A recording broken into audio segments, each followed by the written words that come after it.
Can you tell us your name and your board result? My name is Dhairya Gohil and I have scored 96.2% in class 10th. How did you feel when you saw your result for the first time? I felt really happy, relieved and satisfied. How did you prepare for your board exam? Did you follow any routine?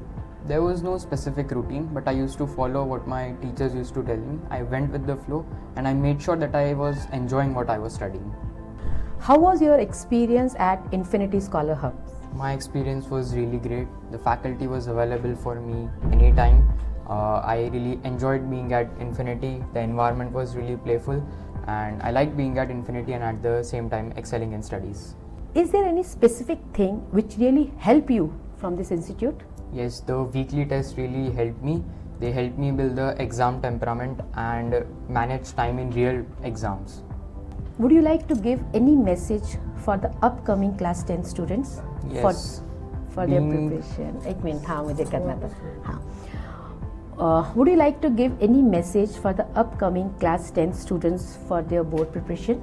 Yes, being consistent is a really great advice that I would like to give, and not overburdening yourself for tomorrow.